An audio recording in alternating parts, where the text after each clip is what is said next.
Namaste friends, Hari Om. This series is slightly different to the ones on the British occupation of Bharat and the Vijayanagar Empire. In this series, we will learn about the last days of Sanatana Dharma in ancient Rome, Greece, and Egypt.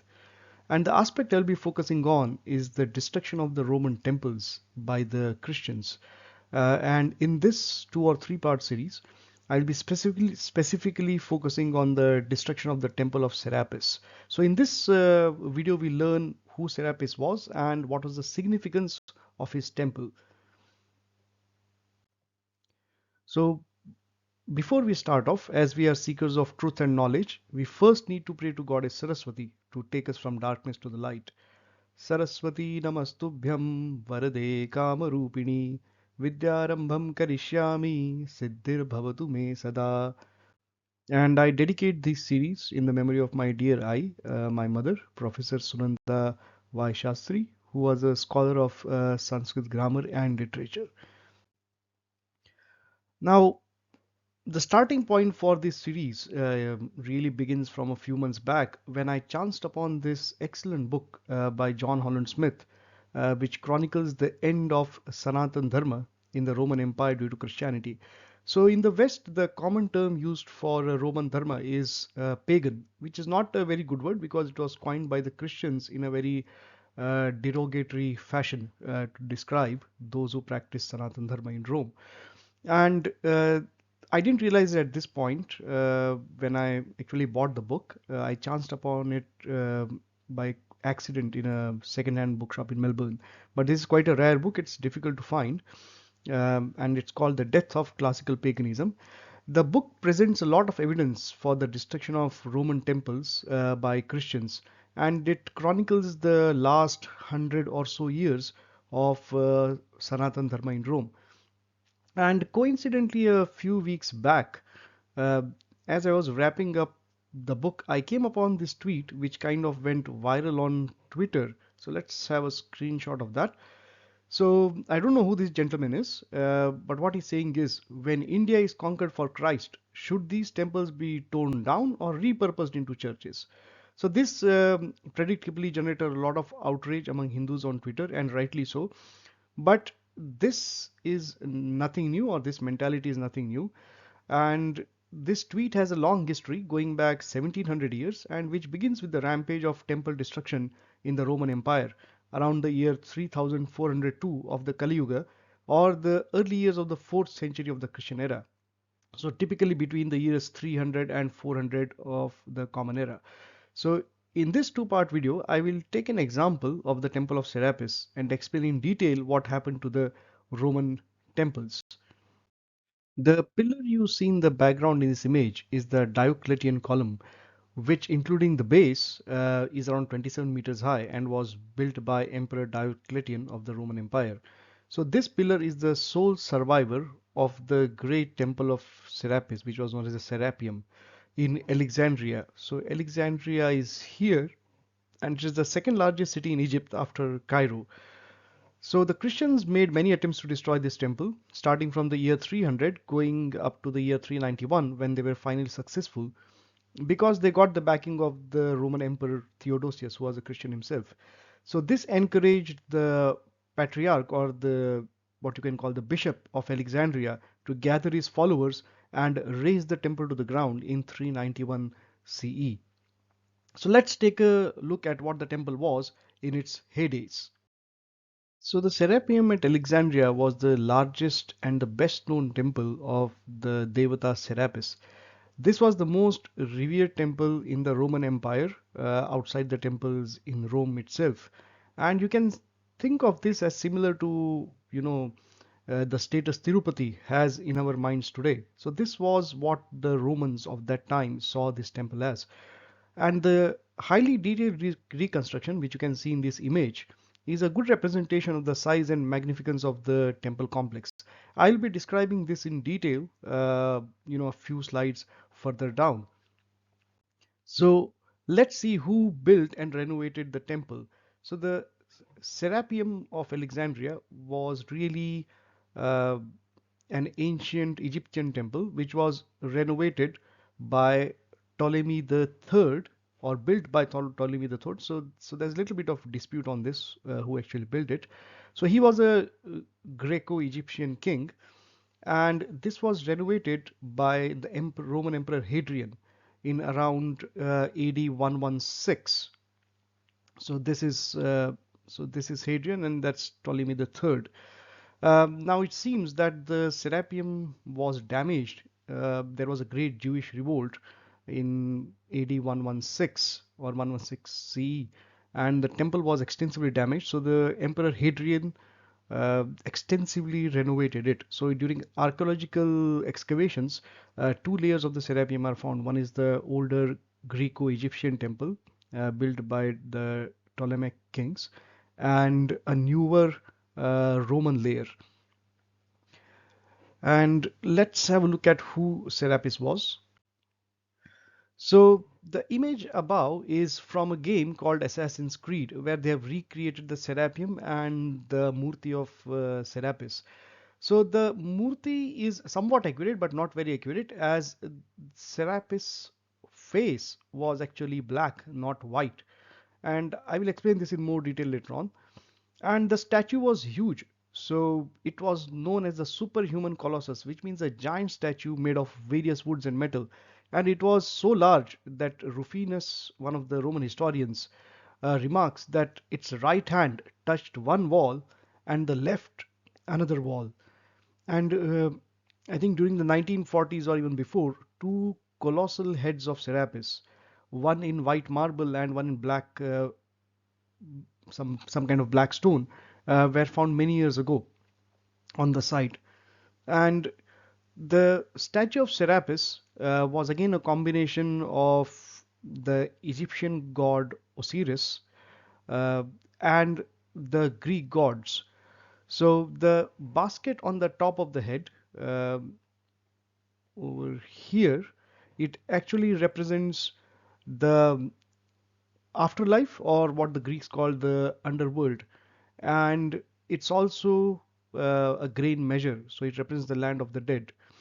And he also held a scepter in his left hand, which indicates rulership, and Cerberus, this dog, three-headed dog at his feet, was the gatekeeper of the underworld. Now, all of these are really Egyptian devatas who are represented in Greco-Roman forms. So I'll talk about this in the next slide. So we need to kind of understand Serapis from the Hindu viewpoint. Okay, so from the Hindu viewpoint, Serapis is really a combination of Surya Devata, so the sun god, and Yamaraj or Dharmaraj. So he has qualities of both being the guardian of the underworld, the afterlife, agriculture, fertility, the sun, life, vegetation. So he combines a lot of these attributes together. And like I mentioned in the previous slide, Serapis is actually representation of Greek deity Osiris combined with the sun god or Surya Devata. So let's have a look into Serapis in more detail. So this mosaic is from the Roman city of Pompeii, which was destroyed in a volcanic eruption. And this shows Serapis and his family.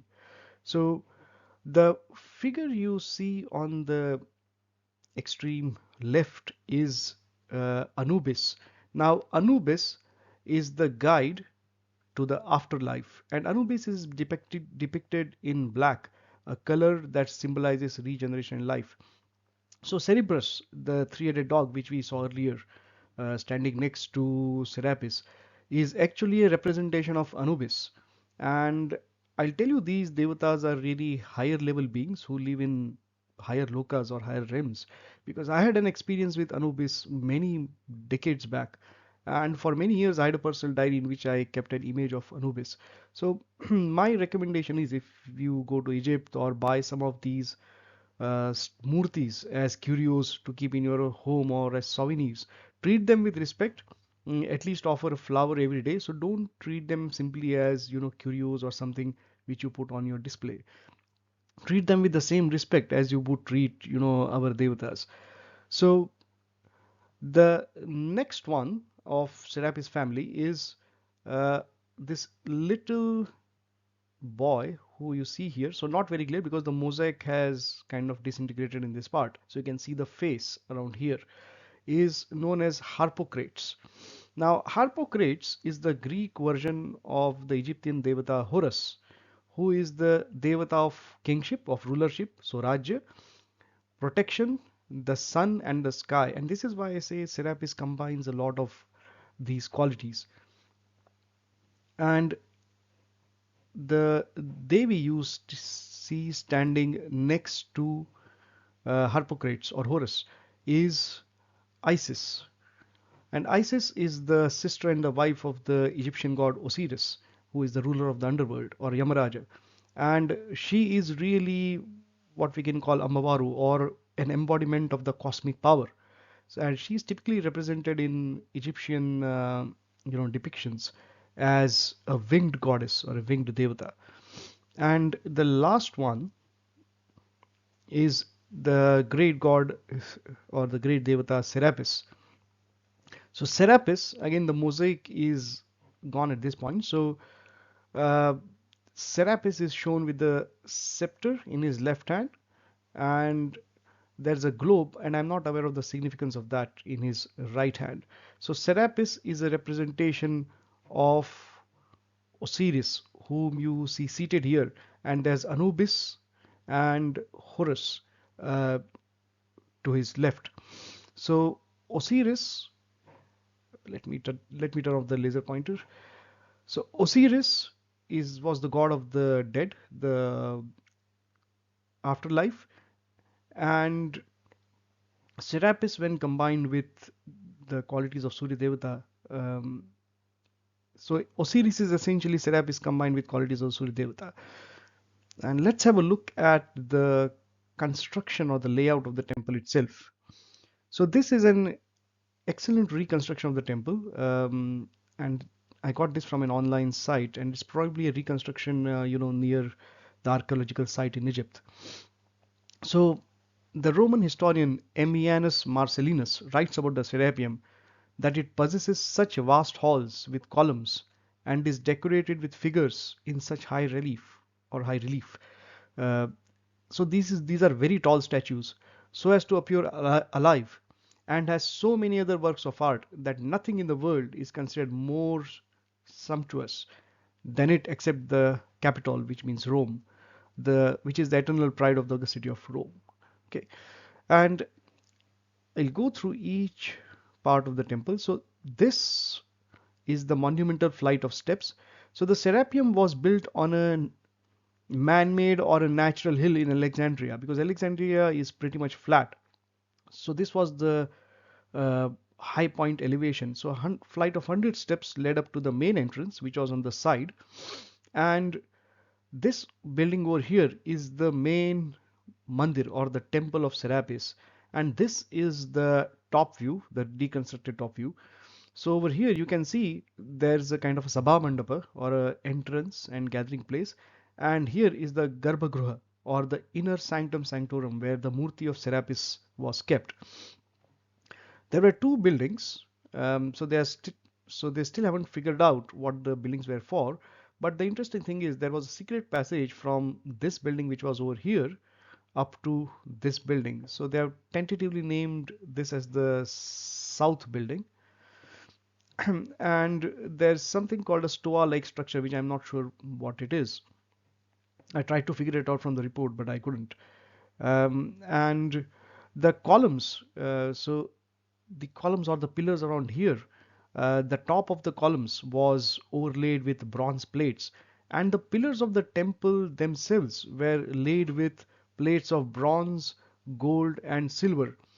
And this is very interesting, because the report mentions that there was a window so arranged in the temple so that every season of the year the first rays of the sun would fall on the lips of the Devata Serapis.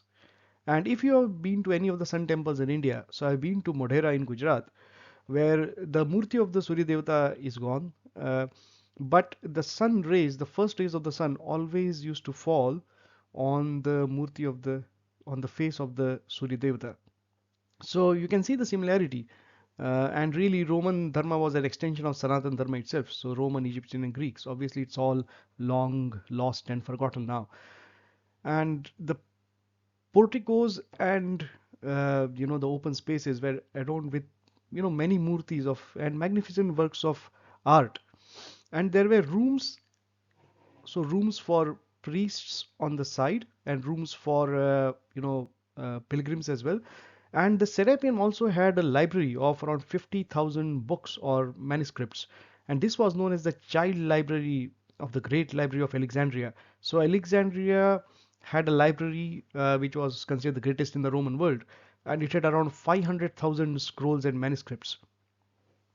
And obviously we have got here Diocletian's column. So this is Diocletian's column, and the Serapeum library received many volumes from other great libraries in the Roman Empire. So it was a very rich library, where students could go and refer to different works of science, technology, philosophy, dharma, etc. So this was the introduction to the Temple of Serapis. Now, in the next video, I will talk about the destruction of the Serapeum by Christians. Just one word before I end this video. So my knowledge of our devatas is very basic, and what to speak of the Roman, Greek, Egyptian devatas. I'm still learning, and I do apologize for any errors.